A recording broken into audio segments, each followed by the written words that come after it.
Buenas amigos de YouTube, mi nombre es Jenir Venegas y soy fundador de este canal llamado Programatips y hoy vengo a presentarles el video tutorial número 2 de esta serie de videos que estaré haciendo sobre cómo aprender a programar en Java. El video tutorial número 1 les mostré cómo imprimir el Hola Mundo. Si no lo vieron, pues en este momento los invito a que lo vayan, se pongan al día para continuar con este tutorial número 2 donde el tema que abarcaremos es el uso de las variables. Antes de continuar, debemos definir qué es una variable. Una variable a nivel de informática y programación es una unidad donde yo puedo guardar y recuperar información. Esas variables, independientemente del lenguaje en el que yo esté trabajando, las vamos a utilizar, pero la forma en la que las utilizamos o las denominamos o las declaramos va a ser un poco diferente. Lo primero que haré es que voy a abrir mi NetBeans, ¿verdad? Y dentro de la estructura main voy a hacer el uso de algunas variables para que ustedes vean cómo se utilizan. Es importante que el uso de las variables en Java no tienen que ser específicamente dentro del bloque main. Pueden ser declaradas en una clase, en una función, independientemente de donde se utilizan, pero para este caso yo simplemente les explicaré cómo declararlas y bueno, algunos tips importantes. En Java es importante indicar que es un lenguaje case sensitive, es decir, este lenguaje de diferencia mayúsculas de minúsculas. Por eso es importante que cuando declaremos una variable y la vayamos a utilizar, la llamemos exactamente igual a como la definimos. En Java, primeramente deberemos colocar el tipo de dato. Entonces, existen diferentes tipos de dato en Java.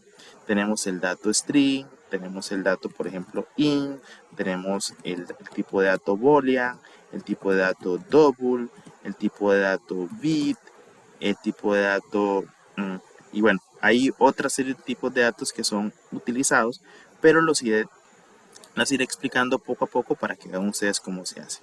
Lo primero que debemos hacer es definir qué tipo de dato vamos a almacenar en nuestra variable. En este caso voy a utilizar el tipo string. Luego debo indicar el nombre que yo le quiero dar a esa variable.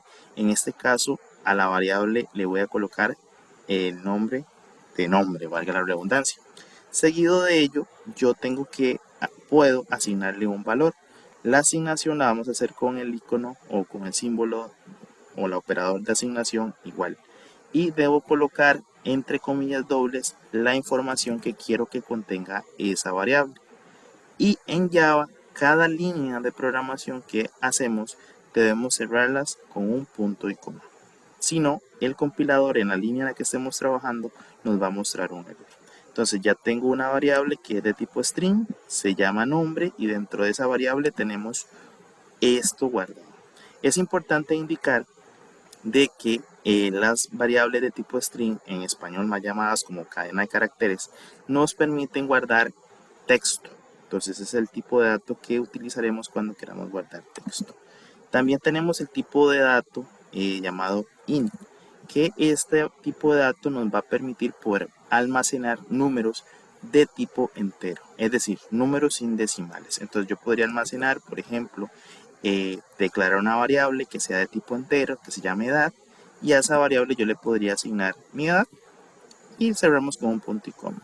Entonces la forma de cómo denominamos a las variables es de esa forma. Primero el tipo de dato, segundo el nombre que le quiero dar a la variable, seguido del operador de asignación y luego la información que nosotros vayamos a almacenar.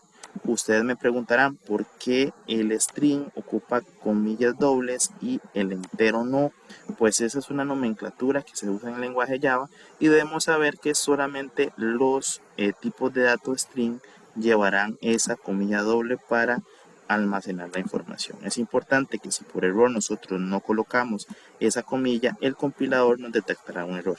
En ese caso cerraré la comilla y continuaré con los tipos de datos. Existe otro tipo de dato llamado double. Este tipo de dato nos permite almacenar información o datos de tipo decimal. Es decir, yo podría colocar acá, por ejemplo, double y podría colocar, por ejemplo, peso. Y podría decir que yo peso 85.25, por ejemplo, y cierro la línea con un punto y coma. Como vemos, no nos da error. ¿Qué pasaría si yo, por ejemplo, al tipo entero le pondría un decimal?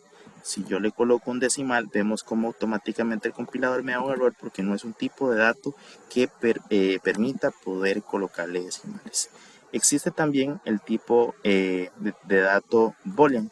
El tipo de dato boolean nos va a permitir almacenar una información, ya sea que sea tipo true o false. Por ejemplo, estado.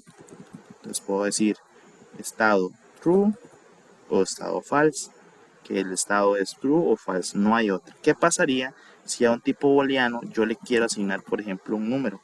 Vamos a ver cómo el compilador efectivamente también nos da error y nos dicen que son datos de tipo incompatible. Es decir, yo a un tipo booleano solamente le podría asignar un true o un false. Esos son los datos normalmente más utilizados. De igual forma, en este momento les mostraré algunos tipos de datos que también se encuentran en el lenguaje Java que tal vez ustedes podrían utilizar para poder trabajar con sus proyectos. De igual forma, es importante indicar que la programación en Java se va leyendo de forma de arriba hacia abajo y de izquierda a derecha. ¿Eso por qué lo digo? En este caso, por ejemplo, yo estoy utilizando la variable nombre, estoy usando la variable edad, estoy usando la variable peso y la variable de tipo boolean llamada estado. Si yo en este momento quisiera mostrar o imprimir, como su nombre lo dice, alguna de este tipo de variables, yo podría usar el system.out.print y poner entre paréntesis el nombre de la variable que yo quiero que se me muestre en pantalla. Entonces yo podría en este momento ejecutar esta aplicación y vemos cómo efectivamente me sale la palabra Genial, porque estoy mostrando o imprimiendo en pantalla la variable nombre y nuestra variable nombre tiene almacenado el dato Genial. Les digo el tema de que se lee el código de arriba hacia abajo y de izquierda a derecha, porque si más abajo yo le utilizo la variable nombre y le asigno, por ejemplo, otro nombre diferente, a la hora que yo muestro o imprimo en pantalla, van a ver cómo me sale el segundo nombre. ¿Por qué no me sale el primero? Porque primero yo declaré la variable, le asigné una información, pero esa información fue cambiada líneas más abajo. Entonces por eso les hago la observación que en la programación Java se lee el código de arriba hacia abajo, de izquierda a derecha, y lo hago de esa forma para que sepan la forma en la que el compilador lo lee. Es importante indicar que dentro del system.out.print yo podría también pues simplemente mostrar una cadena como lo hice en el video tutorial anterior. Podría imprimir simplemente una cadena o igual podría imprimir una cadena y concatenar. Esta palabra se utiliza también mucho en Java y se utiliza el operador el operador más para agregarle un texto adicional a un mensaje que quiero mostrar en pantalla. Es decir, donde abre la comilla y donde termina tengo un mensaje que yo puedo imprimir de forma estática, pero si yo utilizo el operador más al mensaje hola mundo, yo le podría agregar una variable para que se muestre en pantalla. En este caso, si yo ejecuto la aplicación en este momento, el mensaje que me va a salir es hola mundo Lionel. Efectivamente vamos a ver cómo nos sale hola mundo Lionel porque se imprime en pantalla el mensaje colocado entre comillas y además se le agrega, que esto se llama concatenación, una variable. Es importante que estas variables tienen una nomenclatura que se debe respetar para que el compilador no note ningún error. ¿Cuál es esta nomenclatura? Las variables no pueden iniciar con un número. Por ejemplo, si yo le coloco uno nombre, automáticamente me da un error.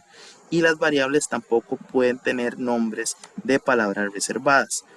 Ustedes se preguntarán qué son palabras reservadas. Dentro del lenguaje de Java existen palabras que no se pueden utilizar porque las utiliza el lenguaje. Por ejemplo, la palabra package, si ustedes lo ven, está de color azul. La palabra public está de color azul. La palabra class está de color azul. El tipo, por ejemplo, static está de azul. Void está de azul. Y los tipos de datos están en azul. ¿Por qué están de color azul? Es básicamente porque son palabras reservadas. Por ejemplo, la palabra true es una palabra reservada, por lo tanto, yo no podría tener una variable que se llame true, porque automáticamente el compilador me la detectaría como errónea, porque no puedo obtener un nombre de una variable que tenga como nombre, a la redundancia, una palabra reservada. Bueno, ese fue el tutorial del día de hoy sobre el uso de las variables. De igual forma, habrán más videos donde profundizaremos en temas más complejos, pero bueno, quería compartirles este video tutorial y espero les haya funcionado mucho. Eso sería todo por hoy. Hasta luego.